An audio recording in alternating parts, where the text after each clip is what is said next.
La conquista romana de Hispania, no fue un paseo militar. Fue una saga en toda regla, que se alargó durante 200 años. ¡200! Vamos a ver cómo Roma, poco a poco, acabó dominando toda la península ibérica. Pero a ver, la pregunta es obvia. ¿Por qué? ¿Por qué dedicar 2 siglos tantísimos recursos y hombres a este rincón del Mediterráneo? Pues porque Hispania no era solo un trozo de tierra más, era un tesoro. Y vaya si lo era. Hispania se convirtió en una de las joyas de la corona del imperio, no solo por sus minas, que estaban a rebosar de oro y plata, sino por su gente. De aquí salieron emperadores de la talla de Trajano o Adriano, y mentes brillantes como la de Séneca. Era, en resumen, una fuente inagotable de poder, riqueza y cultura. Para entender esta historia tan larga y compleja, la hemos dividido en 5 partes. Empezaremos por el origen, esa rivalidad entre Roma y Cartago. Veremos quién vivía aquí, cómo fue la resistencia. Nos detendremos en el caso de Numancia y acabaremos con una guerra de romanos contra romanos.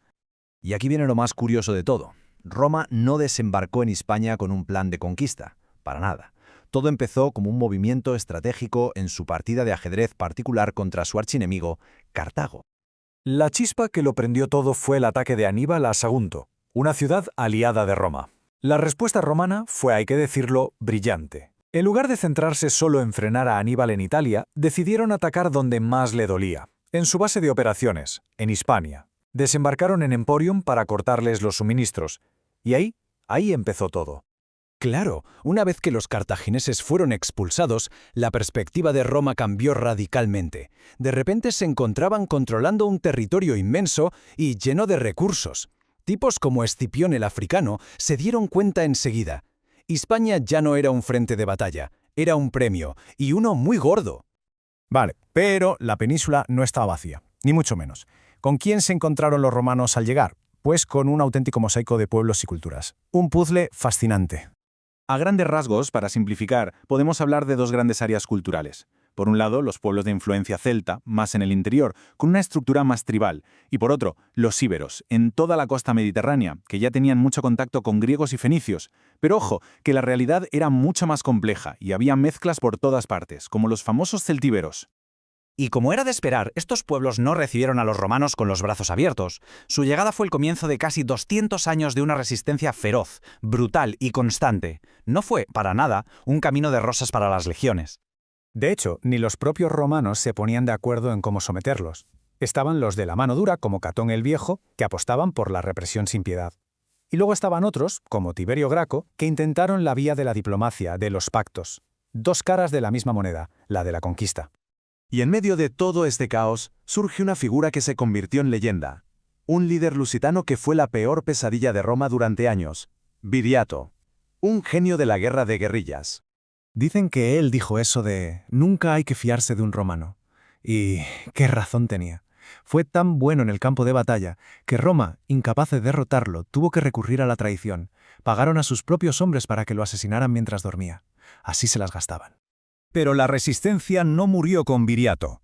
Mientras él combatía en el oeste, en el corazón de la meseta, una ciudad celtíbera se erigía como el mayor símbolo de desafío a Roma, Numancia. Y para que nos hagamos una idea de la dimensión del desafío numantino, pensemos en esta cifra: 100.000. Roma necesitó enviar a lo largo de 20 años a unos 100.000 soldados, a sus mejores generales, para intentar conquistar una única ciudad. Y fracasaron una y otra vez.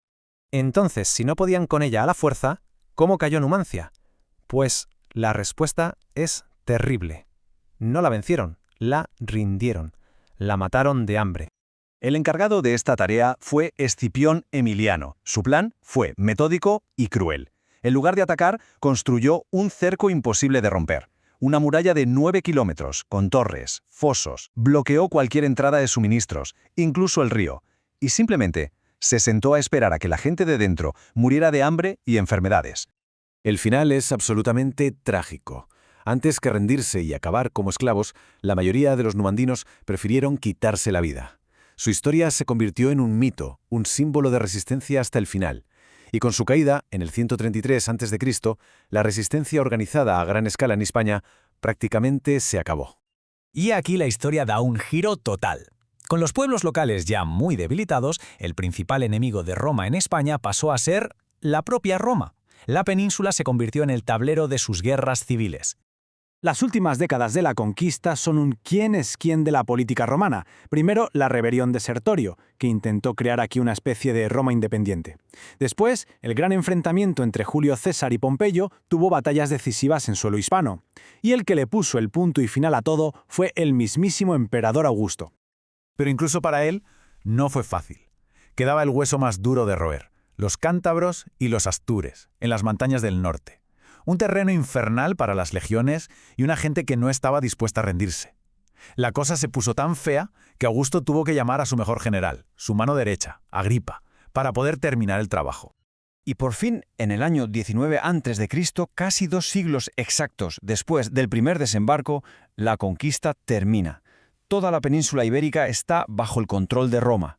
Se cierra el capítulo de la guerra y se abre uno nuevo, igual o más importante, el de la romanización.